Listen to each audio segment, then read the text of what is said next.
Terkini MH370 lagi objek dikesan dalam kawasan carian selatan Lautan Hindi. Boeing dan Rolls-Royce beri penjelasan teknikal. Sistem kepolisian moden tingkat keyakinan pelabur asing.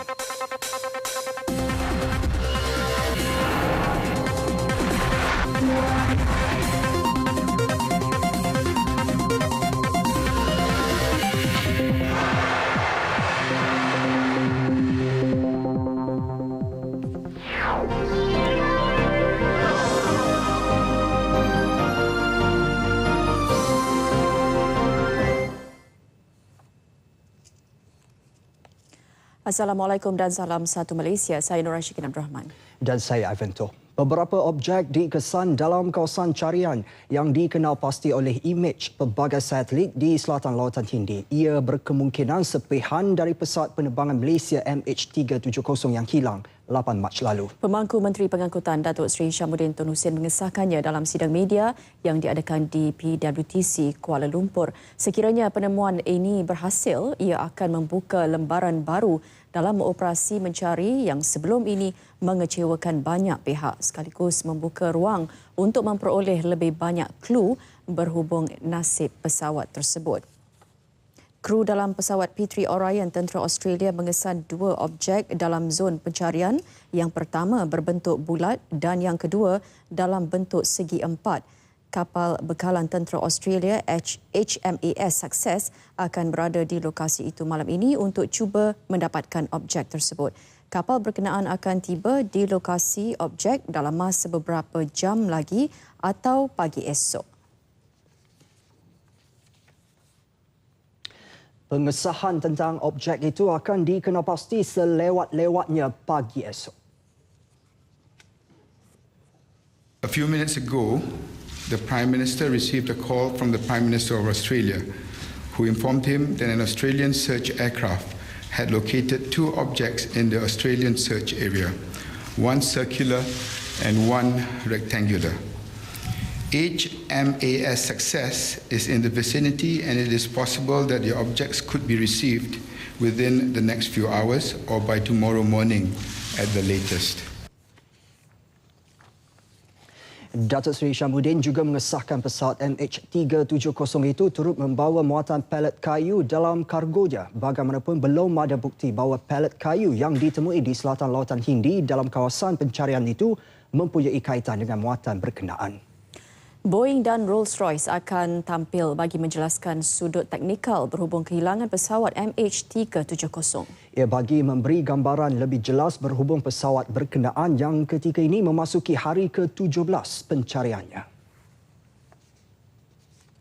Dalam fasa ini, penting untuk pihak-pihak teknikal seperti Boeing dan Rolls-Royce tampil ke hadapan. Saya boleh mengesahkan bahawa kerjasama dengan kita daripada hari pertama lagi dan ini masuk kepada fasa di mana mereka akan tampil ke hadapan untuk menjawab apa-apa jua soalan yang diperlukan. Ini jatuh di bawah 4 perkara yang saya sebutkan tadi. Satunya dari segi tim kepakaran yang bertambah setiap hari. Jelasnya operasi mencari dan menyelamat kekal fokus di kedua-dua koridor iaitu utara dan selatan. Namun tetap mengambil kira penemuan penunjuk baru bagi satelit China, Perancis dan Australia yang mengesan objek berkemungkinan ada kaitan dengan kehilangan MH370. Ia pesawat MH066 dari Kuala Lumpur ke Incheon malam tadi terpaksa dilencongkan ke Hong Kong ekoran generator kapal terbang tidak berfungsi. Ya, Ketua Pegawai Eksekutif MAS Ahmad Jauhari Yahya mengesahkan yang ia membabitkan isu teknikal dan tiada kaitan dengan isu keselamatan. The flight to Incheon last night, we had a technical problem with the generator, and as a precaution, we divert the aircraft to land in Hong Kong.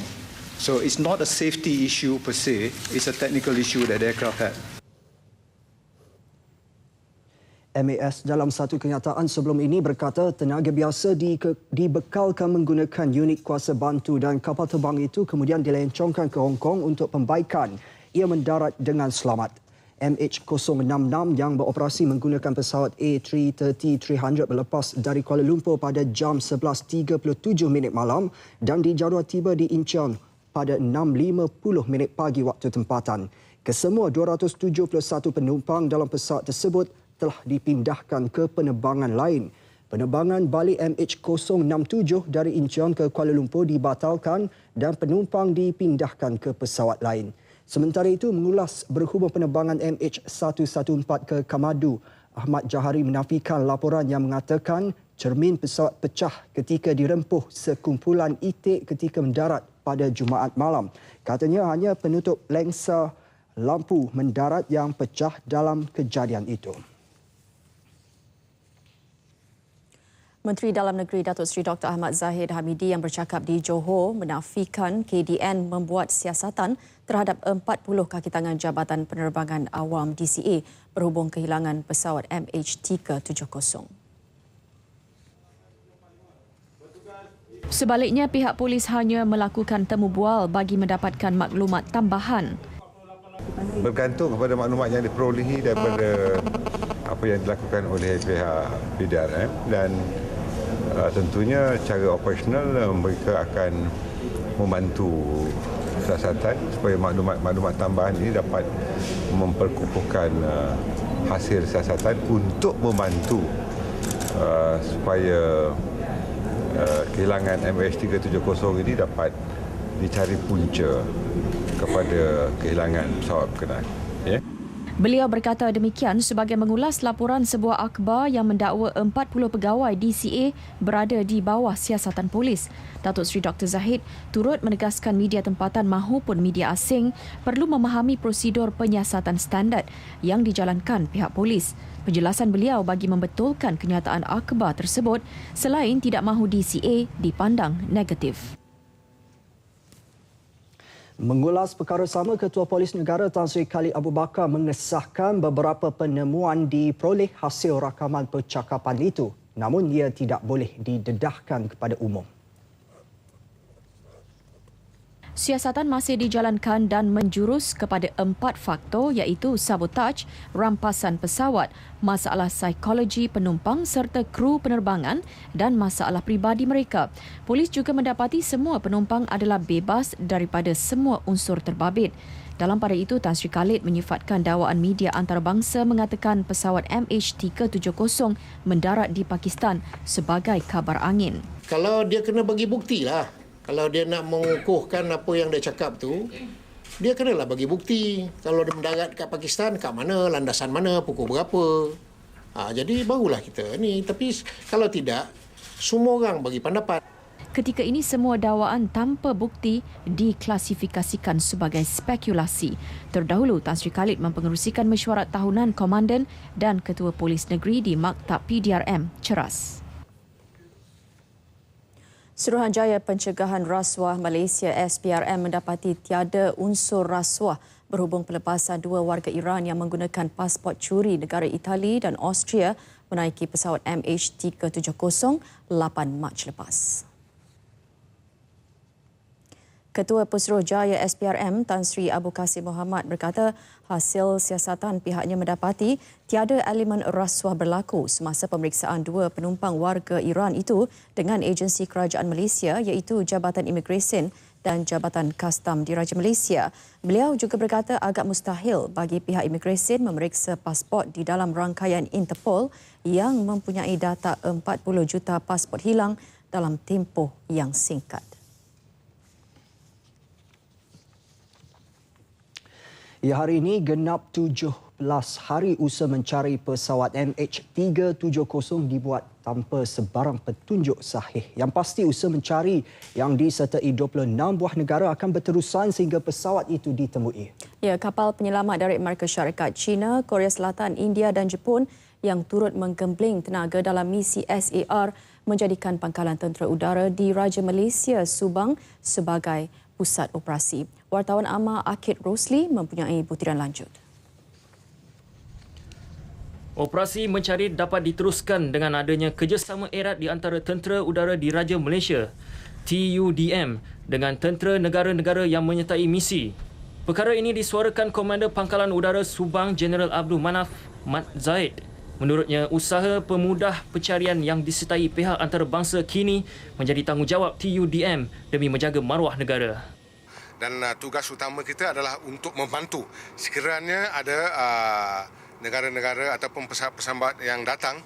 Tugas kita adalah untuk membantu menentukan bahawa mereka dapat melaksanakan operasi dengan sebaik-baik mungkin daripada dan berlepas daripada Pangkalan Udara Subang ini.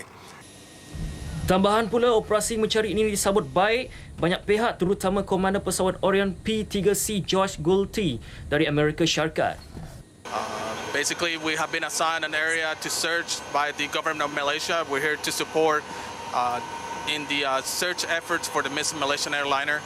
Our thoughts and prayers are with those affected by this tragic event, but we are here committed to make an impact and hopefully bring something back that can give these families some peace of mind. Malaysia terus menerima pelbagai bentuk bantuan untuk misi berskala besar ini. Ini sudah pasti meningkatkan harapan pesawat yang hilang itu akan dapat ditemui akhirnya. Misi 24 jam menyelamatkan pesawat hilang MH370 akan diteruskan dan akan berlanjutan melibatkan 26 buah negara yang mengandungi pakar-pakar untuk mencari pesawat hilang ini. Ahmad Rakit Rosli dari Pangkalan Udara Subang melaporkan untuk Berita TV1.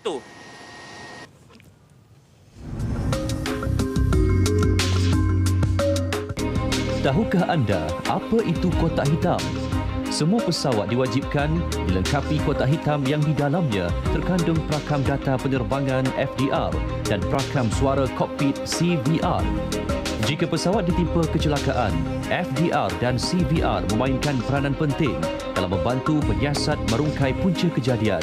Ia lazimnya dipasang pada ekor pesawat. FDR. Ia merakam pelbagai data pesawat pada satu masa termasuk masa, altitude, kelajuan dan arah dituju pesawat.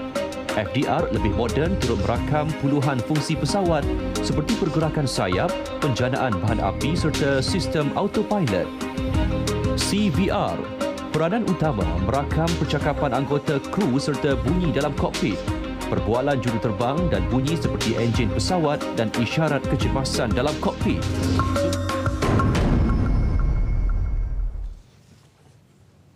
Ia masih dengan perkembangan MH370 selepas satelit Australia, China dan kemudian Perancis mengesan objek terapung yang dikaitkan dengan MH370. Ya, hari ini pesawat tentera udara China Ilyushin 76 yang menyertai pencarian di selatan Lautan Hindi pula mengesan beberapa objek mencurigakan. Lapor agensi berita Xinhua, objek tersebut berwarna putih dan berbentuk segi empat. Ia sudah dimaklumkan kepada Pusat Operasi SAR Australia di Perth yang kapal pemecah ais China Zhelong yang dalam pelayaran ke zon pencarian di selatan Lautan Hindi. Bagaimanapun, Australia yang mengetuai misi pencarian di koridor selatan belum mahu mengalihkan operasi di bahagian utara koridor. Pihak berkuasa keselamatan maritim Australia AMSA juga mengakui misi berkenaan semakin mencabar. Lebih banyak pesawat menyertai operasi itu. Ini termasuk 3 pesawat awam, 2 Bombardier Global Express dan sebuah Airbus. Ia turut disertai 2 pesawat tentera China, Ilyushin dan 2 lagi pesawat tentera udara diraja Australia, P3 Orion yang berlepas dari Perth pagi tadi. Selain itu, sebuah pesawat tentera laut Amerika Syarikat, P8 Poseidon juga mengambil bahagian dalam misi berkenaan. Dalam pada itu, Tentera Laut Amerika Syarikat dalam satu kenyataan mengesahkan kapal pengesan kotak hitam dalam pelayaran menuju ke koridor selatan Lautan Hindi. Ia dilengkapi teknologi tinggi, mampu menyelam melebihi 6,000 meter. Dengan keupayaan merakam imej dasar laut, ia beroperasi tanpa bantuan cahaya dan tekanan tinggi serta menggunakan sonar dan alat kawalan jauh. Dan ini penjelasan Perancis. Imej yang dicerap satelit negara itu bukan imej jelas sebagaimana visual objek yang dicerap satelit Australia dan juga China. Menurut jurucakap Kementerian Luar, Romain Nadal, data yang dihantar kepada Malaysia itu lebih kepada radar echoes atau visual sama-sama. Agak mustahil atau amat sukar untuk menentukan apakah jenis objek berkenaan, begitu juga bentuknya dengan pasti. Aujourd'hui, nous avons transmis aux autorités malaisiennes des informations relatives à des éco-radars. Il ne s'agit pas d'images, mais d'éco-radars réalisés par un satellite français qui a identifié un certain nombre de débris qui pourraient être ceux de l'avion de la Malaysian Airlines dans une zone située de l'océan Indien, située à 2300 km de Perth en Australie. À partir de ces premières informations obtenues par un satellite français, des éco-radars, mais pas encore des images, le gouvernement français a décidé d'amplifier ses moyens satellitaires, le déploiement de ces moyens satellitaires sur cette zone pour essayer d'obtenir des images et des localisations encore plus précises. Et puis surtout, la certitude qu'il s'agit bien de restes d'un avion et peut-être de celui de la Malaysian Airlines. Kerajaan Perancis memberi jaminan satelitnya akan terus meningkatkan pemantauan dan mengumpul lebih banyak imej yang lebih jelas untuk membantu pencarian pesawat hilang itu. Di Ibu Negara, Duta Besar Perancis ke Malaysia Martin Dorrans berharap segala kepakaran yang ditawarkan negaranya boleh dimanfaatkan dalam pencarian pesawat MH370. Tegasnya Perancis tidak mempunyai teori utama tentang kehilangan pesawat MH370, namun segala petunjuk yang boleh membantu penyiasatan akan terus dikongsi. You know, we are bringing assistance to Malaysia. Malaysia asked us to bring our expertise and experience also, because unfortunately we had this Air France plane who crashed a few years ago. So the head of investigation came here to talk with the Malaysian authorities. And but for the latest news, you know, everybody is searching, and we have offered our satellites reports. Dorrans ditemui selepas mengadakan perjumpaan dengan Yang di-Pertua Dewan Negara Tan Sri Abu Zahar Ujang di Parlimen. Beliau meminta semua pihak bersabar dan jangan membuat sebarang spekulasi berhubung imej yang dicerap satelit Perancis sehingga benar-benar dikenal pasti. Perancis mempunyai kepakaran pencarian dalam air, uji kaji serta aspek teknikal bidang komunikasi dan elektronik. New Zealand juga menyuarakan komitmen yang sama. Meskipun misi pencarian semakin sukar ekoran keadaan cuaca dan lokasi yang mencabar, negara itu tidak akan menghentikan penlibatannya selagi diperlukan. Menteri Hal Ehwal Maori New Zealand Dr. Peter Sharples memberi jaminan atas dasar persahabatan dengan Malaysia, New Zealand akan terus membantu mengesan pesawat MH370 dalam apa cara sekalipun. Sharples menyampaikan simpati kerajaan serta rakyat New Zealand kepada keluarga-keluarga penumpang dan anak kapal pesawat itu. Well, our Prime Minister dispatched the plane immediately since he heard up to Malaysia here, and since then it's gone to Australia to work with the Australian team, having a look down there. And every day there's some mention made of it on our news, and of course people are praying. See, we remember the earthquake in New Zealand, Christchurch, 3 years ago. Malaysia sent help straight away.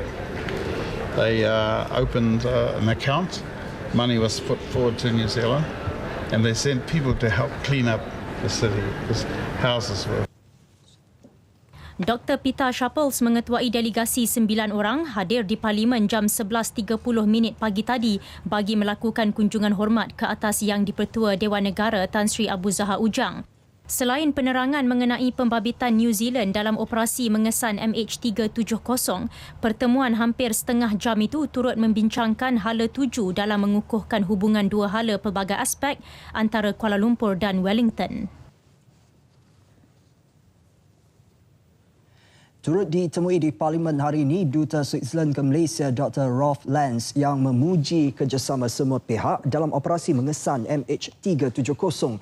Beliau menyifatkan penambahan aset oleh beberapa negara terlibat sebagai bukti komitmen tidak berbelah bahagi mereka dalam menjayakan operasi itu. As we know all, is quite unique in the history of the air transportation. I hope very much that in the near future, in the next days, we have more certainty about what happened with this flight. Beliau sebelum itu mengadakan pertemuan bersama Yang di-Pertua Dewan Rakyat Tan Sri Pandika Amin Mulia bagi membincangkan hubungan politik Malaysia-Switzerland. Seorang pelajar lelaki maut manakala 33 yang lain cedera apabila bas sekolah dinaiki mereka terbabas lalu terbalik berhampiran menara tinjau di Hulu Langat. Mangsa yang masih belum dikenal pasti identitinya cedera parah dan meninggal dunia di tempat kejadian dalam nahas sekitar pukul 2 petang tadi. Bas sekolah itu membawa 34 orang pelajar dan seorang guru dari Sekolah Menengah Kebangsaan Katolik Petaling Jaya dalam satu program percutian. Kebanyakan kami senang tidur lah, letih mah. Yang sebahagian pun main handphone, main-main bila bas itu jalan kat cerun tu dia brake terlalu lewat. Dia tak boleh brake. Bas itu sudah cepat. Ya, sudah terlalu cepat, tak boleh brake. Dia pusing dan dia jatuh terbalik lah. Jatuh terbalik tu kebanyakan kami tersangkut. Lalu bas lain yang hantar member camp kami lain lah, mereka turun bas untuk bantu kami lah. Jentera bomba tiba setengah jam selepas panggilan kecemasan diterima. 2 jentera dari Balai Bomba Ampang dan Pandan bersama 12 anggota bertungkus lumus menyelamatkan mangsa yang terperangkap dan tersepit di dalam bas. Punca kemalangan masih disiasat. Terbabas akibat cuba mengelak tayar lori yang tertanggal seorang pemandu MPV maut tersepit. Insiden berlaku di kilometer 283.7 Lebuh Raya Plus berhampiran susur keluar Tol Nilai tengah hari tadi. Mangsa yang dalam perjalanan menuju ke Seremban maut di lokasi kejadian. Kemalangan turut menyebabkan kesesakan jalan raya lebih 4 km. Anggota bomba dan penyelamat dari Balai Bomba Nilai yang menerima panggilan bergegas ke tempat kejadian. Kami terima berita pada jam 12.27 dan sampai di sini dah lebih kurang jam 12.45 lah.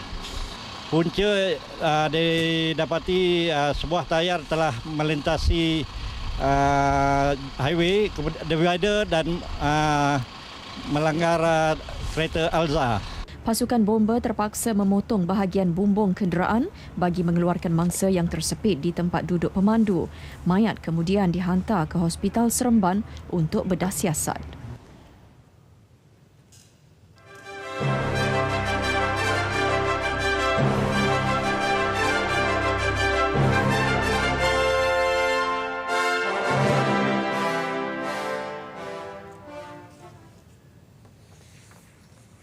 Lapan 18 aduan diterima berhubung penyalahgunaan internet dan laman sosial berkaitan berita kehilangan pesawat MH370.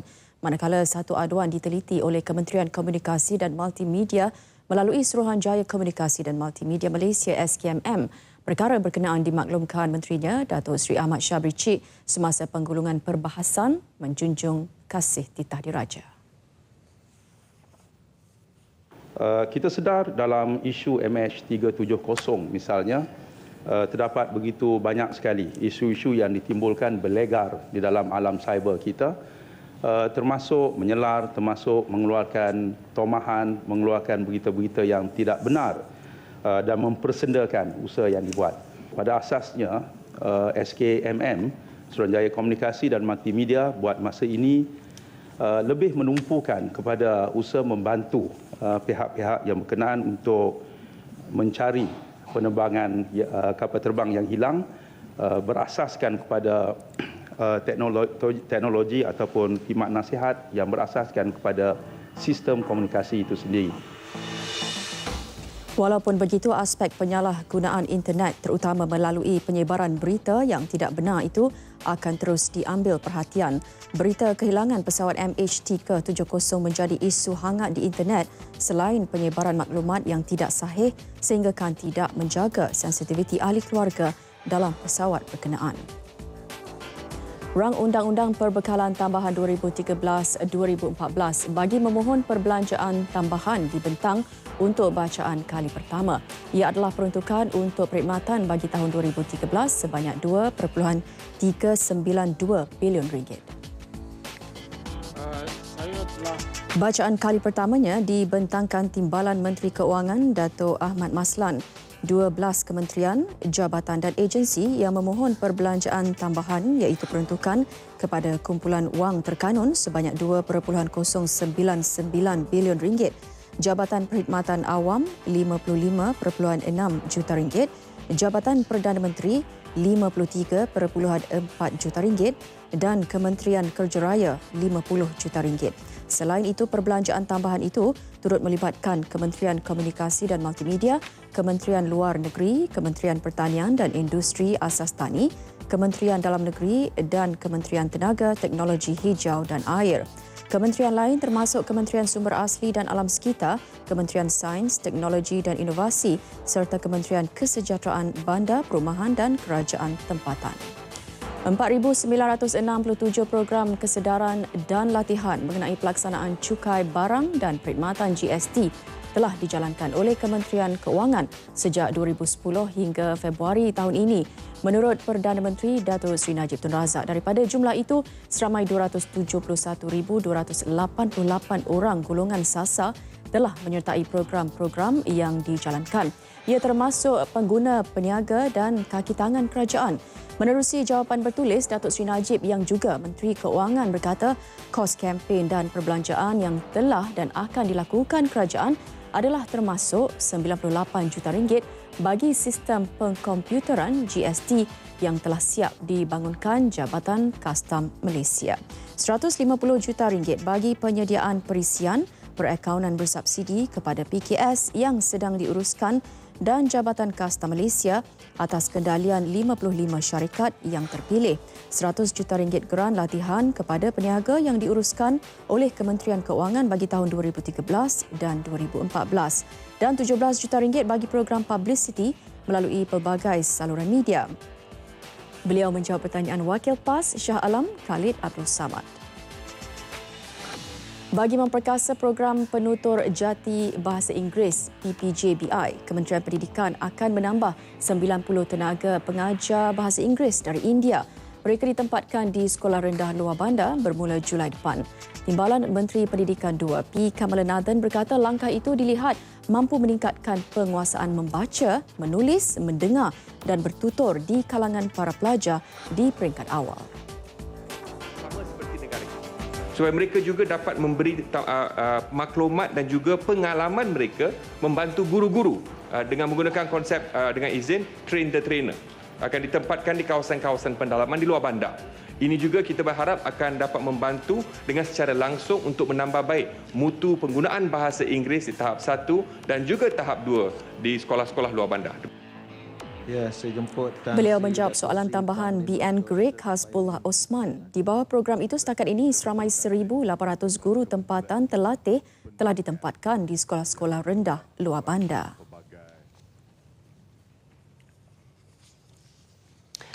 Terus memberi khidmat terbaik itu janji polis Diraja Malaysia PDRM kepada masyarakat. Ke arah itu tumpuan dan usaha diberikan kepada 3 aspek utama. Ia meliputi pengekalan ketenteraman awam, pembanterasan jenayah dan peningkatan integriti anggota bersempena Hari Polis ke-207 esok. Ikuti wawancara khas wartawan Fazrik Kamarudin bersama Ketua Polis Negara Tan Sri Khalid Abu Bakar.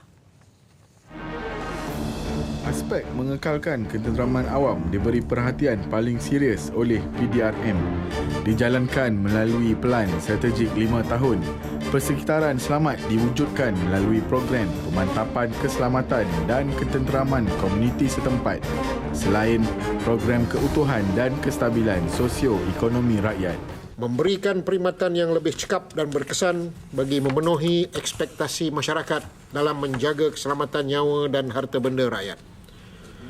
Memberi keyakinan kepada masyarakat bahawa PDRM komited dan mampu untuk menjaga dan mengawal ketenteraman awam melalui pelbagai inisiatif seperti community policing, meet and greet, go to safety point dan berbagai-bagai lagi. Satu lagi aspek yang diberi perhatian adalah membanteras jenayah. Bagi mengekalkan keyakinan masyarakat terhadap kemampuan PDRM mencegah dan membanteras jenayah, pelbagai inisiatif sedia ada diteruskan. Dalam mengekalkan tren penurunan kadar jenayah, beberapa inisiatif akan terus dilaksanakan pada tahun ini, antaranya operasi cantas khas yang telah dilancarkan pada 17 Ogos tahun 2013 bertujuan mengekang kegiatan kumpulan kongsi gelap dan gangsterisme di seluruh negara. Ini akan diteruskan. Mengurangkan kegusaran rakyat atau fear of crime dengan penubuhan pasukan elit Jabatan Siasatan Jenayah yang dikenali sebagai Special Task Force on Organised Crime atau STAFOC yang mula beroperasi pada 1 Januari lalu. STAFOC terbukti mampu mengekang kegiatan jenayah berat dan yang terancang. Melalui pendekatan strategi Lautan Biru Kebangsaan pula, pelbagai kolaborasi sudah diwujudkan. Ia meliputi kerjasama dengan Angkatan Tentera, Stesen Minyak Petron dan Amanita. Dalam memenuhi janji PDRM memberi khidmat terbaik, aspek integriti turut dititik beratkan bagi meningkatkan imej pasukan di mata masyarakat. Usaha meningkatkan persepsi positif masyarakat melalui penubuhan sebuah jabatan baru iaitu Jabatan Integriti Pematuhan Standard bertujuan meningkatkan disiplin serta imej PDRM. Tahun 2014 akan menyaksikan PDRM melancarkan kempen tolak rasuah.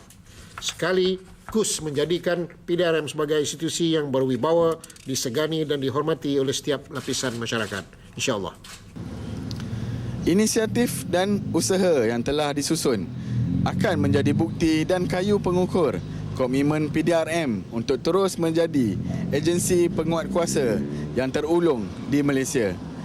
Ia sekaligus akan menjadi peringatan kepada semua anggota PDRM untuk terus memberikan perkhidmatan yang terbaik untuk masyarakat dan negara. Laporan Fazri Kamarudin untuk Berita RTM.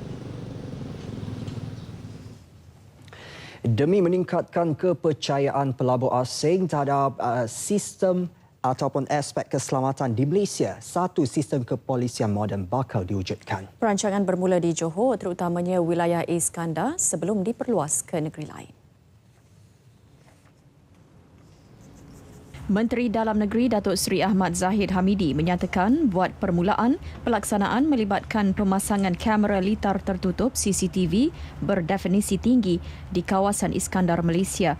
Ia antara zon pelaburan tinggi sehingga mencecah nilai 130 juta ringgit. Sebab nilai pelaburan itu tinggi dan kita mahu melihat bahawa itu boleh percayaan kepada para pelabur dan pelancong yang datang ke Johor dapat dipertingkatkan keselamatan mereka kerana kita tahu bahawa kadar jenayah di Johor ini telah menurun lebih daripada 10% dan daripada tahun 2012 ianya berada di tahap menurun. Di bawah sistem ini, CCTV berdefinisi tinggi itu mampu memperlihatkan pelakuan jenayah dengan lebih jelas. Selain itu juga, pelaksanaannya merangkumi penambahbaikan aset seperti pondok polis, balai raya, IPD dan IPK yang akan digunakan PDRM. Membeli barang di atas talian atau secara online menjadi trend pengguna masa kini. Tetapi bagaimanakah untuk memastikan setiap barang yang dibeli dijamin selamat? Ya, untuk itu program Suara Kita, Hak Kita 9 malam ini di TV1 akan membincangkan perkara itu bersama pengacaranya, rakan kita Syaril Sarapudin dan Fazli Fuad.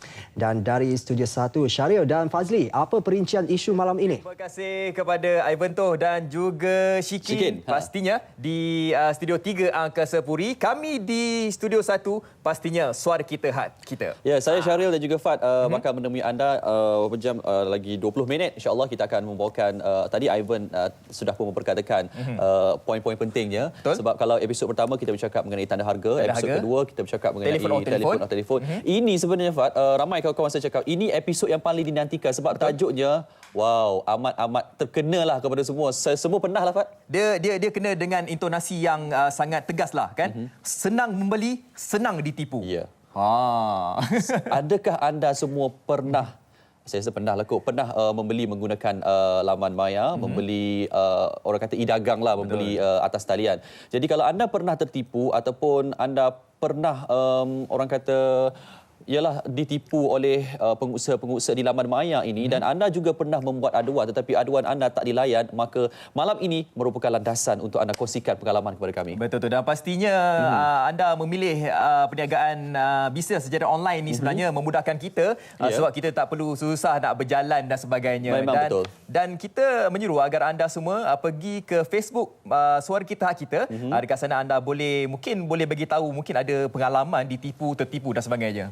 Sebab kita ada seorang tetamu dari Tribunal Tuntutan Pengguna Malaysia TTPM yang mana tetamu kita ini akan berkongsi tips-tips kepada anda yang ingin membeli secara atas talian ataupun kepada anda yang ingin menjadi peniaga, bagaimana untuk anda ialah meletakkan sesuatu supaya pengguna-pengguna di laman maya ini senang untuk berhubung ataupun untuk membuat talian perniagaan dengan anda. InsyaAllah kita akan kongsikan, Fad. Ya, betul. Dan juga kita akan membuka talian nanti 0322829062. Ingat talian ini, kejap lagi anda boleh telefon kami. Okey, 20 minit saja lagi kami akan kembali bersama anda di TV1 sejurus selepas berita nasional dan saya kembalikan perhatian anda bersama dengan Ivan dan juga Shikin di Bilik Berita. Suara Kita, Hak Kita. Jumpa nanti.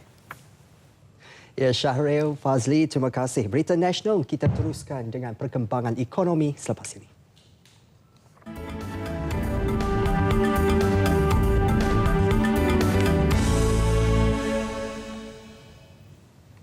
Malaysia berada di landasan yang betul untuk mencapai pertumbuhan perdagangan antara 5 hingga 6% tahun ini. Ia berdasarkan angka perdagangan yang memberangsangkan pada 2 bulan pertama 2014. Menurut Menteri Perdagangan Antarabangsa dan Industri Datuk Seri Mustafa Mohamad, pertumbuhan perdagangan yang sihat disumbang pemulihan ekspor bagi produk elektrik dan elektronik. The performance in the first 2 months of this year has exceeded our performance in the same period last year. Of course, we cannot draw early conclusions from this development, but based on these numbers, we are on track to achieve our target of between 5 to 6% growth in total trade. Datuk Seri Mustafa berkata ASEAN masih lagi rakan dagang utama Malaysia selain China, Jepun dan Korea. Selain itu, Malaysia juga bercadang untuk menerokai pasaran Afrika Utara dalam tempoh beberapa bulan lagi. Beliau ditemui media selepas merasmikan buku Ekonomi Abad ke-21 dalam Dunia Muslim oleh Tun Musa Hitam di Ibu Negara. Amanah Saham Nasional Berhad ASNB, pengurus dana milik Permodalan Nasional Berhad mengumumkan kadar agihan pendapatan amanah saham gemilang ASG bagi tahun kewangan berakhir 31 Mac 2014. Ketiga-tiga dana di bawah ASG iaitu ASG Pendidikan, ASG Kesihatan dan ASG Persaraan masing-masing mengagihkan pendapatan sebanyak 7.1 sen, 7.2 sen dan 7.05 sen seunit. Pengerusi PNB Tan Sri Ahmad Sarji Abdul Hamid berkata pengagihan ASG Pendidikan meningkat 131.2% menjadi 12.14 juta ringgit. Ia bakal memanfaatkan 36,700 pemegang unit yang melanggan 171,019 juta unit tabung ini. Untuk tujuan pengagihan pendapatan ASG Kesihatan, maka Lembaga Pengarah ASNB telah bersetuju memperuntukkan sebanyak 13.29 juta ringgit, iaitu peningkatan sebanyak 104.5% berbanding 6.50 juta ringgit yang diperuntukkan pada tahun 2013. Pengagihan ASG Persaraan pula meningkat 145.8% menjadi 4.08 juta ringgit yang akan memanfaatkan 6,433 pemegang unit yang melanggan 57.9 juta unit tabung itu. Pembayaran agihan pendapatan bagi ketiga-tiga tabung ini akan dilabur semula dalam bentuk unit secara automatik dan dikreditkan ke dalam buku pelaburan pemegang unit mulai 1 April depan.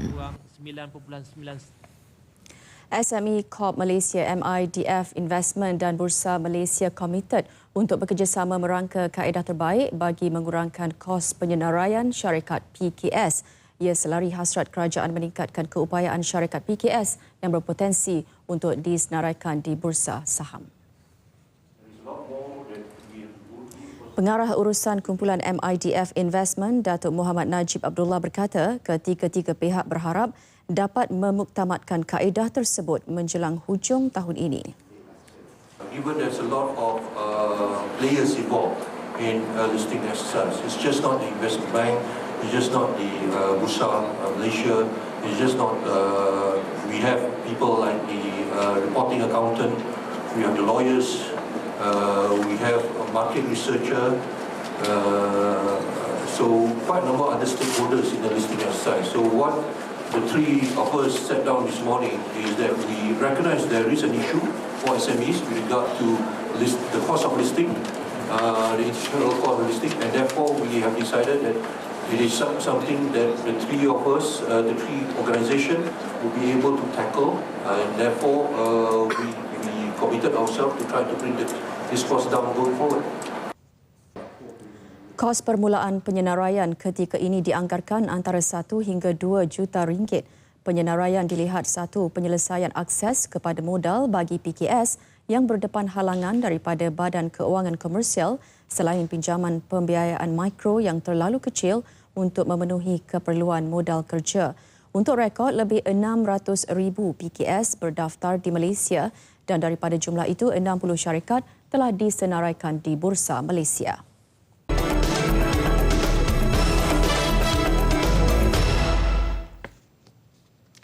Bola sepak Liga Premier, 2 perlawanan berlangsung petang tadi menyaksikan pendahulu Liga Polis Diraja Malaysia mencatat keputusan seri buat kali kedua selepas di-kad Negeri Sembilan 2 sama. Satu lagi pasukan di kelompok atas Liga Felda United pula tidak menghadapi masalah menewaskan UiTM FC 4-2 di Shah Alam. PDRM bakal kehilangan jengkaman di tahta Liga selepas di-kad Negeri Sembilan di Stadium MBPJ. Jaringan pemain import Rafael pada lewat permainan menyelamatkan skuad bimbingan Dollah Saleh dari kekalahan setelah Eva Onowa dan S. Sivanesan menghasilkan jaringan buat Negeri Sembilan. Di Stadium UiTM Shah Alam, Felda United meneruskan tekanan kepada pendahulu Liga PDRM dan Pulau Pinang dengan mengutip 3 mata setelah menewaskan UiTM FC 4-2.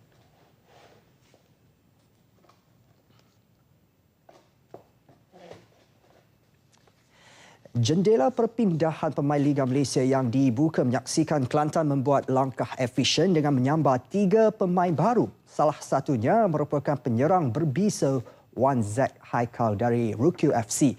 Desas-desus kepulangan Wan Zak Haikal akhirnya terlerai. Bekas pemain paling bernilai di Pesta Bola Merdeka itu kini sah milik Kelantan. Wan Zak yang berada di fasa terakhir proses pemulihan kecederaan ACL berharap mampu segera membantu The Red Warrior mengharungi cabaran Liga. Tahap kecederaan saya semakin lama semakin pulih dan sekarang ni saya hanya konsentrate untuk membuat fisioterapi untuk kembali pulih dan seterusnya beraksi. Dia orang hanya memberikan tempoh dan dia orang tidak memaksa saya jika saya tidak lagi fit dan juga tidak yakin dengan tahap kecederaan saya. Apa yang penting apabila saya dah ready, dah bersedia untuk bermain dan masa itu saya akan diturunkan insya-Allah. Wan Zak tidak menolak kemungkinan untuk kembali bersama kelabnya di Jepun satu hari nanti. Selain Wan Zak, 2 lagi muka baru yang menyarung jersey Kelantan adalah Muhammad Fitri Omar dan Brandon Gunn. Semua pemain baru tersebut mengikat kontrak jangka panjang selama 3 tahun bersama Kelantan. Dan ini pula menjelang aksi golf Eurasia Khamis ini punyai kelebihan beraksi di negara beriklim khatulistiwa seperti Malaysia. Pasukan Asia yang dikepalai Thornchai Jaidi yakin akan menjulang trofi sulung itu. Juara 2 kali jelajah Asia, Kiradek Api Banat percaya gandingan sesuai sepanjang kejohanan mampu membawa kejayaan kepada pasukan Asia.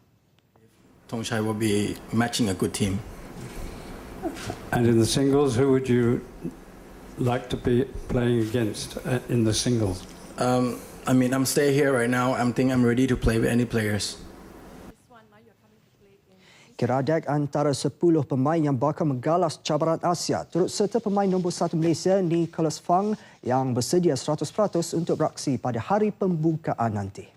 Actually, it's good, since last year, yeah. So hopefully I will bring the form for this week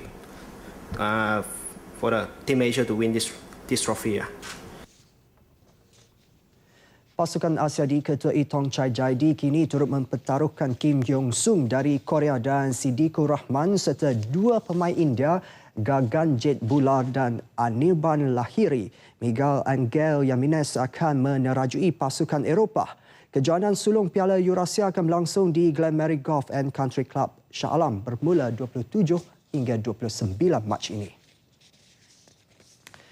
MotoGP kata 2 wakil negara bermula hamba pada perlumbaan pembuka tirai di Lita Losail apabila gagal mengutip sebarang mata. Zulfahmi Khairuddin yang mewakili pasukan Onggeta Asia menamatkan saingan di kedudukan ke-18 dalam kategori Moto3, manakala Hafiz Syahrin yang bersaing dalam kategori Moto3 sekadar di tempat ke-15 untuk mengutip satu mata. Zulfahmi yang memulakan perlumbaan di petak ke-23 gagal mempamerkan perlumbaan bertenaga apabila sekadar menghuni tempat ke-18 keseluruhan dalam kategori Moto3. Seorang lagi wakil negara, Hafiz Hazmi yang mewakili pasukan SIC Ajo, gagal menamatkan perlumbaan selepas terlibat dalam kemalangan di awal saingan. Dalam kategori Moto2 pula, penunggang Petronas Raceline Malaysia, Hafiz Syahrin yang bermula di petak ke-30 sekadar mengutip satu mata selepas menamatkan perlumbaan di tempat ke-15. Azlan Shah yang mewakili Honda Team Asia terpaksa berpuas hati di tempat ke-18. Sementara itu, juara dunia Marc Marquez membuka kempen MotoGP musim ini dengan bergaya apabila menaklukki Litar Losail semalam. Marquez muncul juara meskipun ditentang hebat Valentino Rossi. Jorge Lorenzo yang berada di hadapan pada awal perlumbaan bagaimanapun terbabas pada pusingan pertama.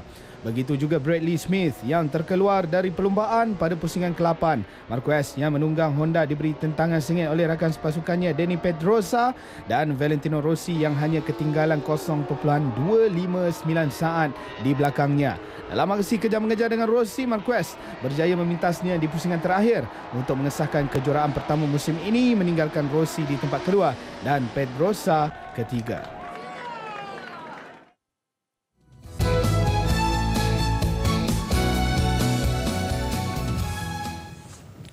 Kedah akan mengambil tindakan perlu sekiranya negeri itu mengalami cuaca kering berterusan. Menurut Menteri Besar Datuk Seri Mukhriz Tun Mahathir, lazimnya pada penghujung bulan ini, Kedah mula menerima hujan.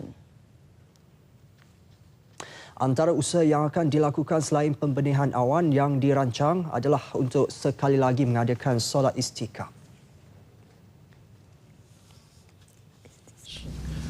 Akan turun hujan. Tetapi kerana saya tengok masih kering lagi, tadi pun saya lihat banyak bendang-bendang kita pun tak nampak langsung kehijauan. Jadi saya ingat kita dah kena mula ambil tindakan yang sewajarnya. Beliau menyatakannya selepas menerima kunjungan Menteri Besar Perlis Azlan Man di Wisma Darul Aman Al-Ostar.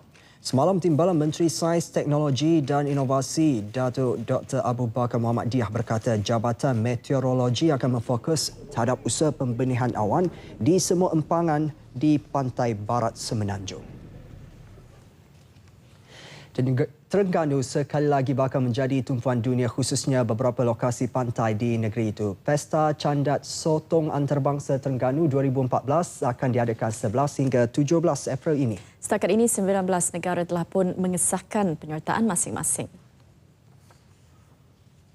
Amerika Syarikat, Australia, Kanada, China, United Kingdom, Hong Kong, Perancis, India dan Korea Selatan antara negara yang akan menyertai pertandingan julung kali dianjurkan itu. Kita masih lagi menunggu hingga akhir bulan dan kita jangkakan 22 negara di dunia akan menyertai program kita pada 11 April nanti.